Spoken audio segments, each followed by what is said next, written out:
Shortly after 11 o'clock on a warm night in the middle of August 1997, a footman at Highgrove House passed the door of the library and heard the Prince of Wales on the internal telephone. The door was not fully closed. The lamps inside were low. What the footman noticed first was not the words, but the register of the voice. It was quieter than the voice the household was used to hearing on that particular extension, and it was directed, without the customary edge, at someone the prince had not addressed in that tone for years. He was speaking to Diana. The footman did not linger. Staff at Highgrove were trained not to. He continued along the corridor, completed his rounds, and noted, in the way that long-serving household staff note such things, that the call was still going on when he passed the library again some time later. It would last, by the cross-checked accounts of several members of the household, relayed to biographers in subsequent years, close to an hour. When it ended, the Prince of Wales replaced the receiver and went to bed. The footman locked up. Nothing further was said.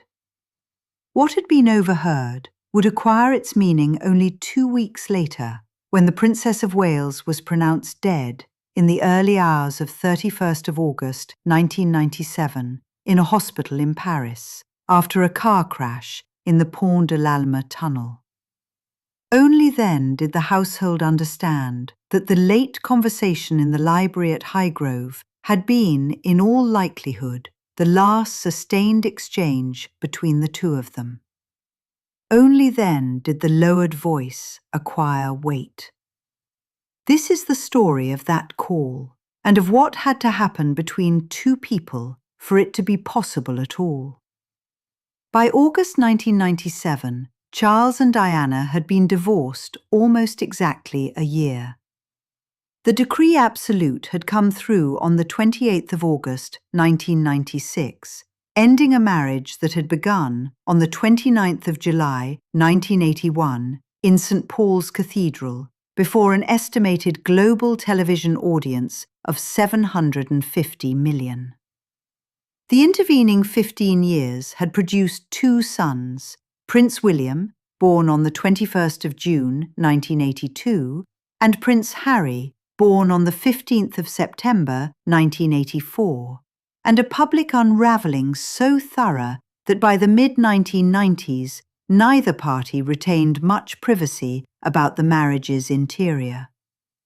Their separation had been announced in the House of Commons by the Prime Minister, John Major, on the 9th of December 1992. The divorce had followed 3.5 years later, after a sequence of broadcast confessions that left almost nothing of the original fairy tale intact. They lived, by the summer of 1997, in formally separate worlds.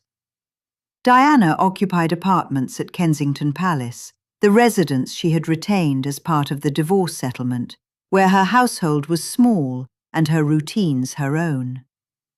Charles divided his time between St. James's Palace in London and Highgrove House, his country residence in Gloucestershire, where the staff were long-serving and the rhythm closer to a Victorian country establishment than to a modern royal household.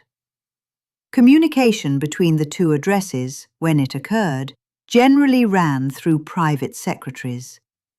Direct contact between the principals had become, in the words of one former member of Diana's staff, an event rather than a routine. The public temperature between them in 1997 was frozen civility, and the frost had a documented history. On the 29th of June 1994, Charles had sat for a television interview with Jonathan Dimbleby, in which he acknowledged, in carefully phrased terms, that he had been unfaithful to his wife after the marriage had, as he put it, irretrievably broken down. The woman, unnamed in the interview but identified within hours by every newspaper in Britain, was Camilla Parker Bowles. On the 20th of November 1995, Diana had answered with an interview of her own, granted to Martin Bashir for the BBC's Panorama, in which she described a marriage that, in her phrase, had had 3 people in it and was therefore a little crowded. The line entered the English language. Within weeks, Queen Elizabeth II had written to both her son and her daughter-in-law, urging them to bring the matter to a legal close. The divorce proceedings that followed were, by the standards of such things, swift. By the time of the August 1997 phone call, then, the 2 people on the line had spent the better part of a decade reading about each other in the newspapers, contesting each other through proxies, and conducting, when they spoke at all, the careful, armed neutrality of 2 former heads of state whose countries had recently been at war. That such a call was placed at all, that it was placed late at night, that it was placed by Charles, and that it lasted close to an hour, was, in the context of everything that preceded it, remarkable. It is necessary, before going further, to be exact about how this conversation is known. There is no transcript. Neither party left a written account. The reconstruction rests on the testimony of household staff at Highgrove, relayed in the years that followed to 2 biographers in particular, Penny Junor and Tina Brown, the latter of whom incorporated the material into the Diana Chronicles, public in 2007. From the Kensington Palace side, corroboration comes through Paul Burrell, who had served as Diana's butler from 1987 until her death, and who described the evening from her end in his 2003 memoir, A Royal Duty. Patrick Jeffson, Diana's private secretary from 1988 until early 1996, provides essential background on the state of communications between the 2 households in the preceding years in his book Shadows of a Princess, public in 2000. Sally Bedell Smith's 2017 biography, Prince Charles, adds a small but telling detail about what Charles himself said the morning after. None of these sources, taken alone, would be conclusive. Taken together and tested against one another, they describe an event consistent in its outline across multiple independent accounts, the duration, the tone, the demeanour of both parties afterwards. The geography matters because the geography is what made the overhearing possible. Highgrove's library lay off a main corridor used by household staff on their evening rounds. The internal telephone system ran through extensions in several principal rooms. The Prince of Wales habitually made personal calls late, after the working day was over and the house had quietened. The duty footman on a late shift would pass the library door more than once in the course of an evening, and the doors at Highgrove, in the warm weather of August, were not always shut. None of this is exotic. It is the ordinary architecture of a country house, in which the people who live there forget, with some regularity, that they are not alone. The question the rest of this account will address is what had changed between Charles and Diana in the summer of 1997 to make such a conversation possible, and what the people who overheard it actually understood themselves to be witnessing. To answer that, it is necessary to go back to the wreckage, to the years when the Prince and Princess of Wales could not be in the same room without their aides bracing for the damage. To understand why that August call mattered, one has to go back to the wreckage, to the years when Charles and Diana could not be in the same room without aides bracing for damage. The clearest single image of that wreckage was captured in November 1992 on the official tour of South Korea. The press christened it the Glums Tour before it was halfway over. Photographs from the state banquet in Seoul showed the Prince and Princess of Wales seated side by side, both motionless, both staring forward, the space between their shoulders measurable in the inches that protocol could not close. Patrick Jeffson, Diana's private secretary from 1988 to 1996, later set down in his memoir, Shadows of a Princess, what the cameras did not see. Diana wept in the hotel suite before the banquet. Charles, by Jeffson's account, could not bring himself to look at her across the table once they were seated. Aides on both sides understood, watching it unfold, that something had been crossed which would not be uncrossed. The tour had been arranged in part to demonstrate that the marriage still functioned in public. It demonstrated the opposite in front of the world's cameras for 5 days. 3 weeks later, on the 9th of December 1992, Prime Minister John Major rose in the House of Commons and announced the formal separation of the Prince and Princess of Wales. The government took pains to specify that there was no constitutional implication, that the princess would in due course be crowned queen. Neither half of the statement would prove true. What the Commons announcement did achieve was the public ratification of a fact that the Seoul photographs had already made undeniable. The Korea collapse had not, however, come from nowhere. 6 months earlier, in June 1992, Andrew Morton had published Diana, Her True Story. The book reframed the marriage as a tragedy in which one party was the victim and the other the architect of her unhappiness. Diana had cooperated covertly, recording answers to Morton's questions on cassette tapes passed through an intermediary. Charles, by every account, learned the full extent of her cooperation only gradually over the summer of 1992, as denials from Kensington Palace grew thinner and the internal evidence of authorial intimacy became impossible to dismiss. Highgrove staff later described the Prince of Wales pacing the library through long evenings that summer, telephone calls coming in from his private office, the door closed for hours. It is worth noting, because the geography matters, that the library in question was the same room from which the August 1997 call would eventually be placed. 5 years separated the two scenes. The furniture had not moved. Almost everything else had. The third anecdote belongs to the autumn of 1995, and it concerns Tiggy Legg Burke, the young woman engaged by Charles as a companion and informal nanny to William and Harry. Tiggy had become a fixed presence at Highgrove and on holidays, a cheerful country figure whom the boys plainly adored. Diana, by the testimony of multiple members of her household, found the arrangement increasingly intolerable. At a staff Christmas party held for the Prince of Wales's office in December 1995, Diana approached Tiggy and made a remark, in carrying voice, alluding to a pregnancy and its supposed termination. There had been no pregnancy. The accusation was baseless.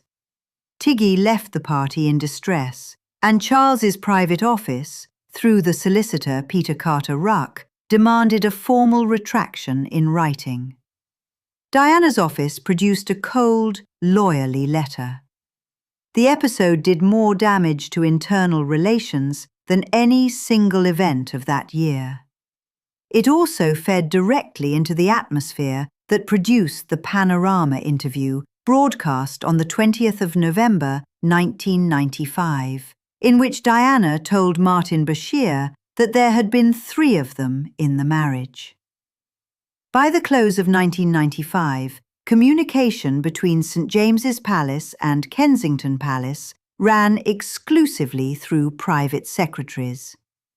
The principals had stopped speaking. That state of affairs hardened through 1996. Burrell, in A Royal Duty, describes Diana keeping a separate notebook in her sitting room at Kensington Palace, in which she logged messages received from what she called the other side. The notebook was not large. Weeks passed between entries. Decisions about the boys, about diaries, about photographs, about anything that touched both households were transacted through intermediaries, who then transacted them back. On the 28th of August, 1996, the divorce was finalised. Diana lost the style of Her Royal Highness. She retained the title Princess of Wales, an apartment at Kensington Palace, and a financial settlement, reported in the press at around £17 million. The legal theatre, which had given the marriage its last and worst purpose, was over. In its absence, something else became possible, though it would take the better part of a year to surface. The only sustained channel between the two parents through the long freeze had been the children. Prince William turned 15 on the 21st of June 1997, about to enter his second year at Eton. Prince Harry, born 15th of September 1984, was still at Ludgrove, with his own transition to Eton looming the following year. The practical apparatus of two boys growing up between two households required conversation that no private secretary could conduct on the parents' behalf. School holidays had to be carved between Highgrove, Kensington, Balmoral, and Diana's various summer arrangements. There were housemasters to consult, medical appointments to coordinate, photographers to be either accommodated or repelled depending on the week. Through this narrow channel, by mid-1997, Charles and Diana had been forced into a small, dry rhythm of contact. It was not warmth, it was logistics, but it had habituated them, after years of intermediaries, to the sound of each other's voices on a telephone.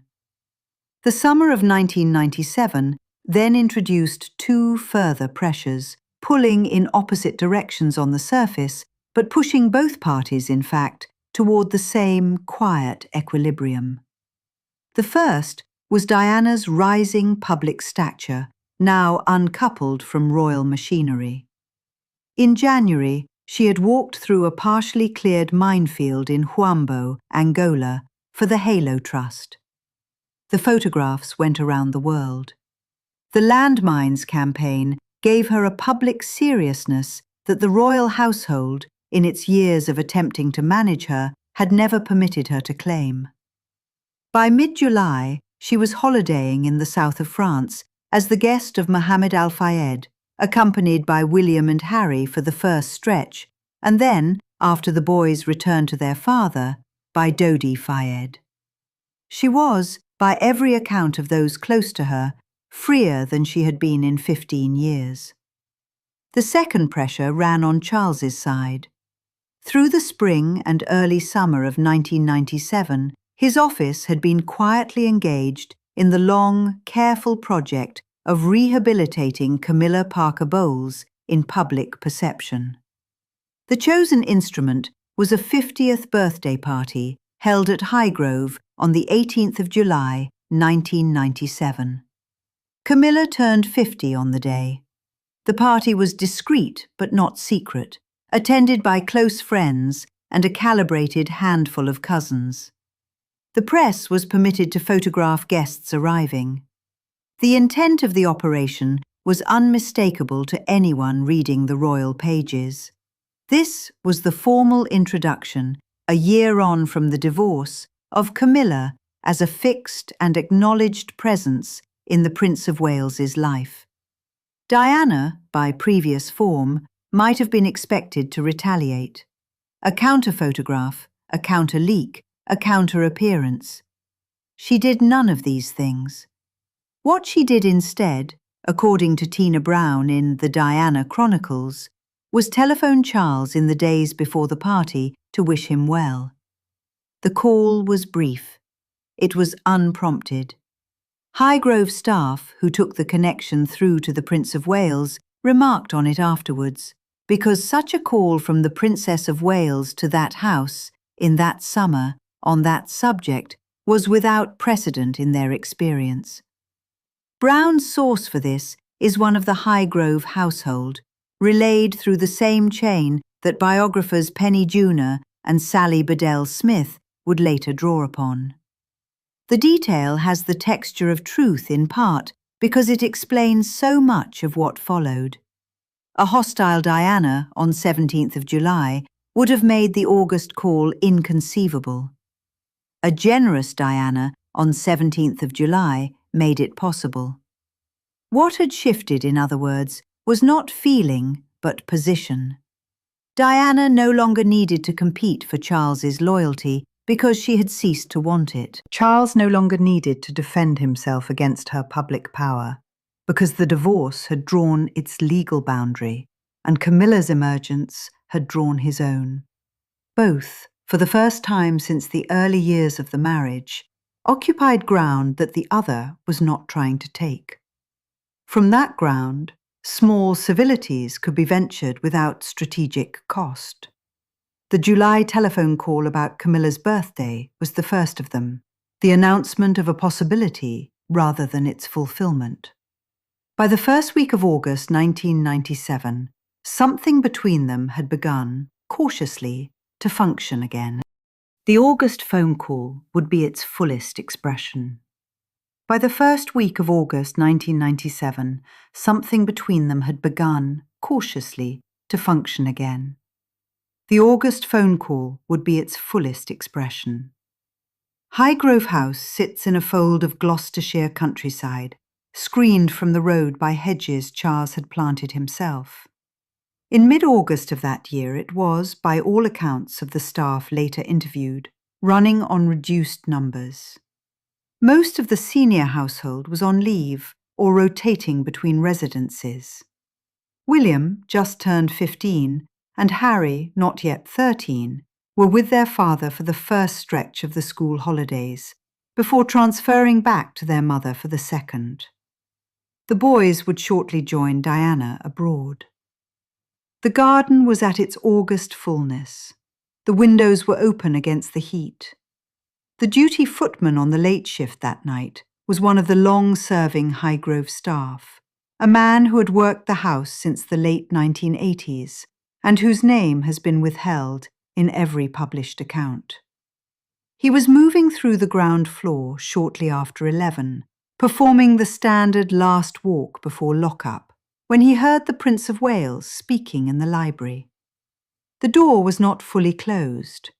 The voice inside was low, conversational, and unguarded in a way the footman, after nearly a decade in the house, recognized as unusual.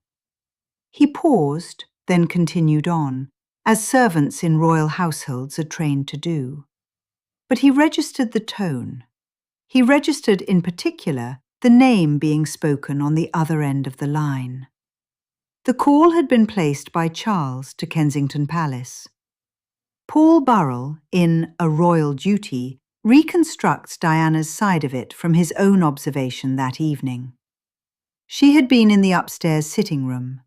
When the internal line rang and she was told who was calling, Burrell records her hesitation, a beat of genuine surprise, before she picked up. The conversation that followed, cross-referenced by Penny Junor and Tina Brown from staff at both ends, lasted close to an hour. What the Highgrove staff heard from Charles's side was, first and foremost, the register. They did not hear the words. The library doors muffled the specific content, but the rhythm of the voice carried, and the rhythm was wrong, or rather, right in a way that had been wrong for years. One footman later told a biographer that it was the voice the prince used with the boys. Not formal, not braced, not the clipped diplomatic cadence of inter-household communication that had become the norm since 1993. Something nearer to the way he spoke at the breakfast table when only family was present. The subject matter, as it has been reconstructed across the principal accounts, was at first entirely practical.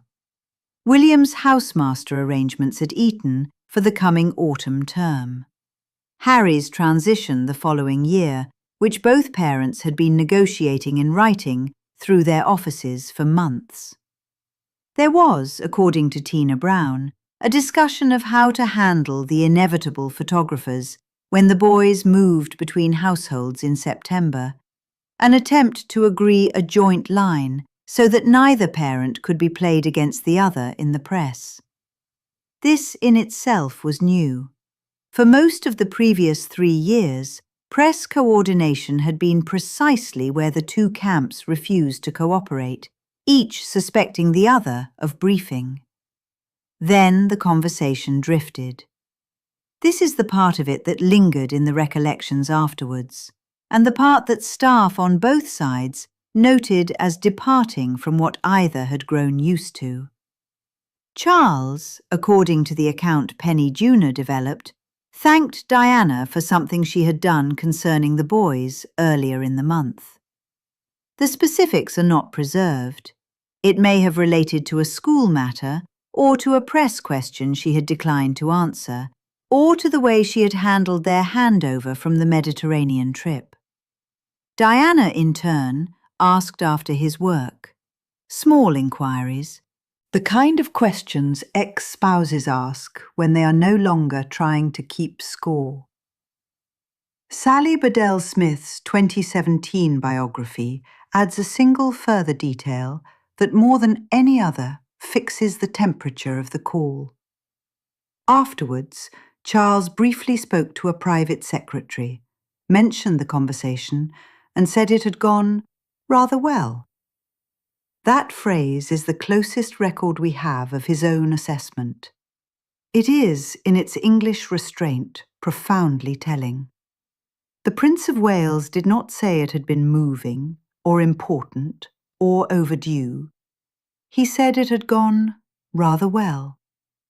Coming from a man who had spent half a decade in a state of near-permanent grievance with the woman on the other end of the line, those 3 words carry considerable weight.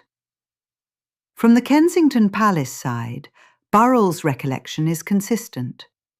He describes Diana after she hung up as quiet, thoughtful, lingering in the sitting room rather than moving immediately to her bedroom, as was her usual habit.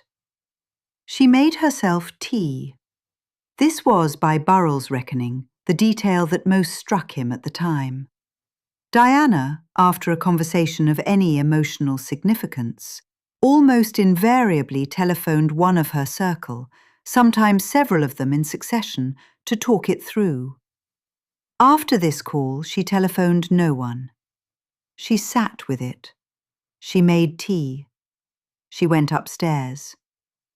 What had made such a call possible, after years in which it would have been unthinkable, requires a moment of analysis before the narrative continues. The divorce, finalised on 28th of August 1996, had done more than dissolve the marriage. It had removed the legal theatre that had structured their hostility. While the settlement was being negotiated, every gesture between them carried tactical weight. Once the papers were signed, that pressure lifted. There was nothing left to win or lose in court. Camilla Parker Bowles's 50th birthday party at Highgrove on the 18th of July had passed without Diana making any public response. No counter-event, no leaked interview, no cutting remark relayed through a friendly columnist.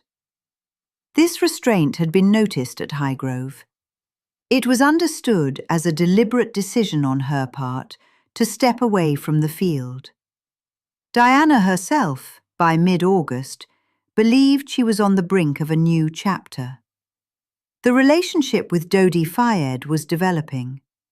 Her landmines work in Angola earlier in the year had given her a public role entirely uncoupled from royal machinery, a role she had defined for herself, on her terms, with no palace approval required.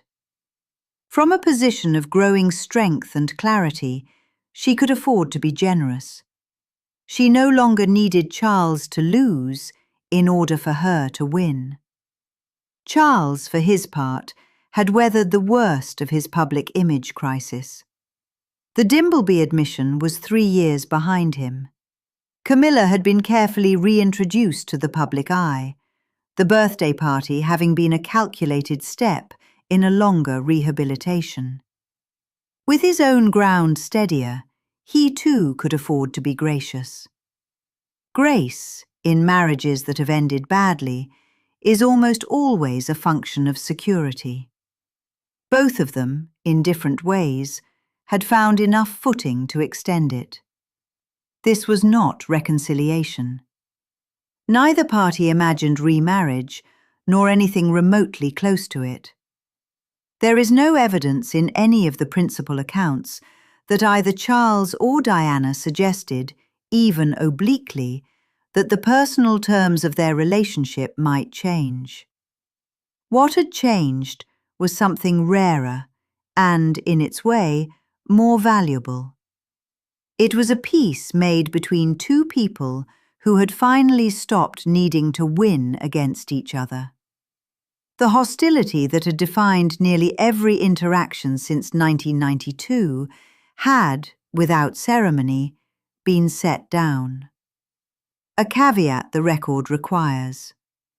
The call, as it has been described here, is reconstructed from staff testimony at both Highgrove and Kensington Palace, supplemented by biographer interviews conducted in the years afterwards. It is not drawn from any transcript, recording, or contemporaneous written account by either of the principals. What is corroborated across multiple independent sources is the fact of the call, its approximate timing, its unusual duration, the demeanour of both Charles and Diana before and after, and Charles's own brief comment to his private secretary. The exact words exchanged between them are not preserved, and likely never will be. The shape of the conversation is documented. The substance of it is, in the strictest sense, lost. What none of the staff on duty that night could have known, and what neither Charles nor Diana knew as they hung up their respective receivers, was the calendar pressing toward them. From the warm August evening in the Highgrove Library, there were not quite 2 weeks remaining. The Mediterranean trip with the Fayed family would resume. The photographs from it would dominate the British press.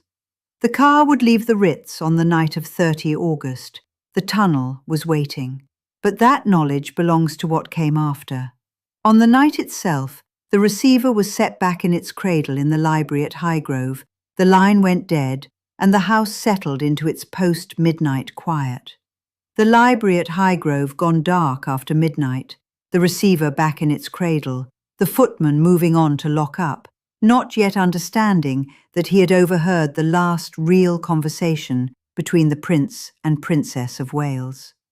The library at Highgrove gone dark after midnight, the receiver back in its cradle, the footman moving on to lock up, not yet understanding that he had overheard the last real conversation between the Prince and Princess of Wales.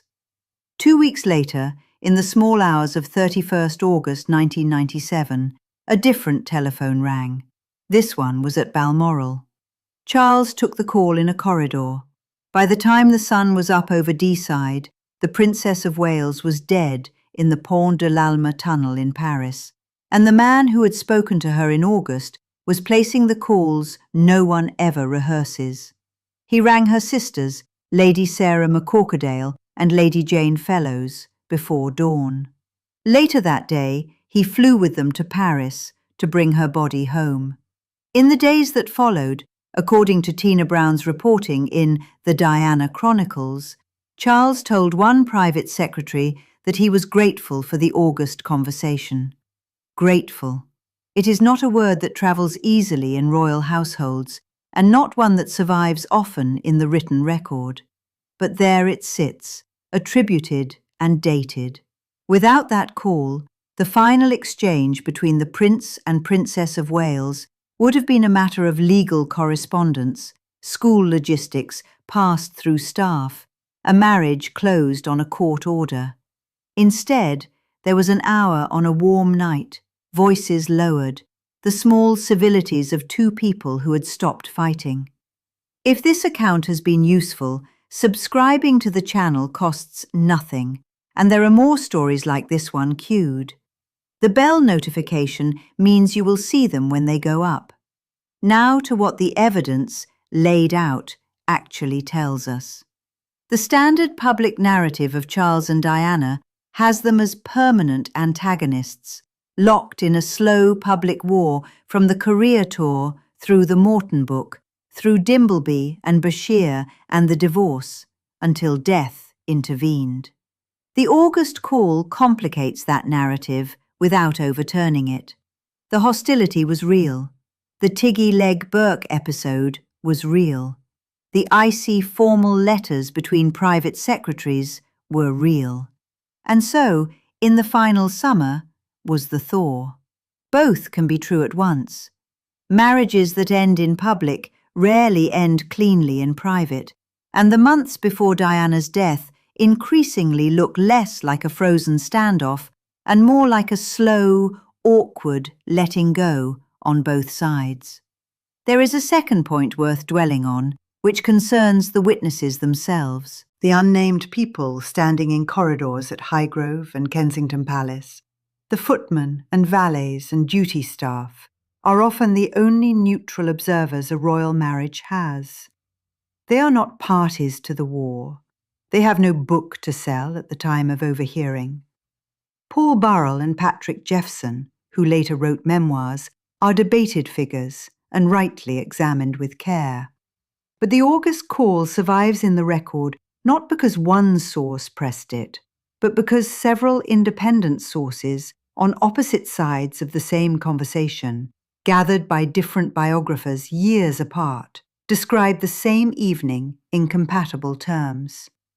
Penny Junor's Highgrove staff, Burrell's Kensington account, Sally Bedell Smith's private secretary detail in her 2017 biography, Brown's wider reconstruction. The exact words are not preserved.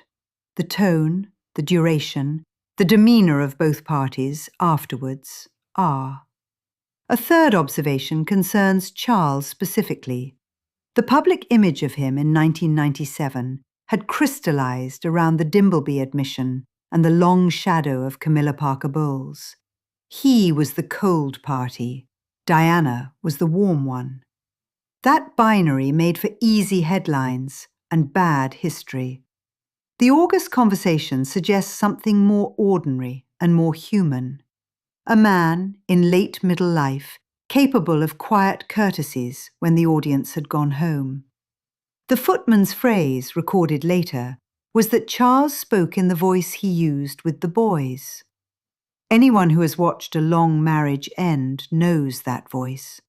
It is the voice that returns, sometimes, when the contest is finally over. A fourth observation concerns Diana. She is often portrayed in her final months as embattled, erratic, careering between causes and confidants, pursued by photographers and by her own reported instability. The composure of that August night points to a different woman. She received the call without theatre. She did not afterwards telephone her usual circle to relate it, dissect it, weaponize it. She made tea. She sat with it. Burrell's account of her quietness in the hour after hanging up is one of the more moving small details in the entire record of her life. It suggests a person who had genuinely found her footing, who could take a gracious call from her ex-husband and let it be what it was, rather than what it could be made into. None of this rewrites the marriage. The marriage was, by any measure, a long unhappiness.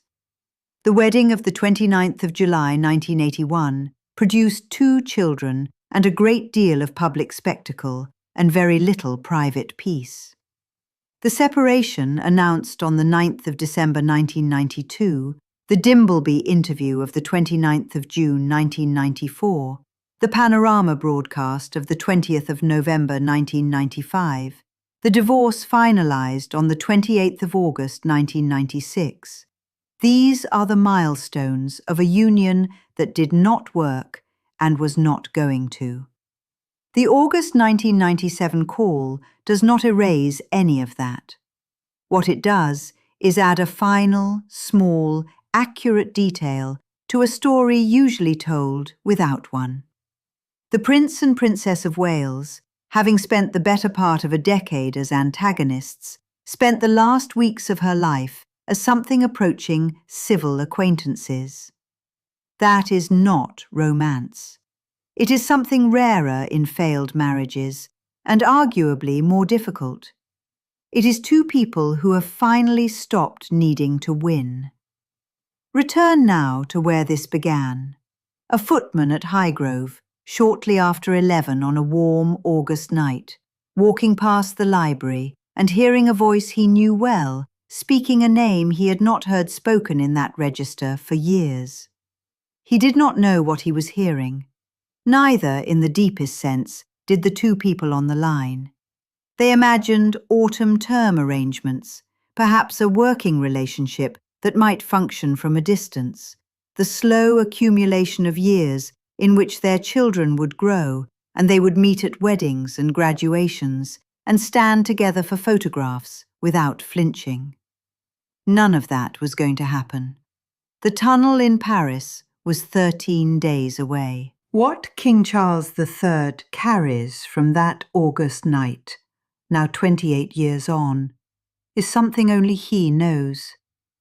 He has not spoken of it publicly, and likely never will. But the staff who heard it remember. The biographers who gathered the accounts wrote them down. And so, now, the record holds it. That before the end, there was an hour of ordinary conversation between two people who had once been married, and that the conversation was kind. The last words between them were ordinary, and that was the mercy.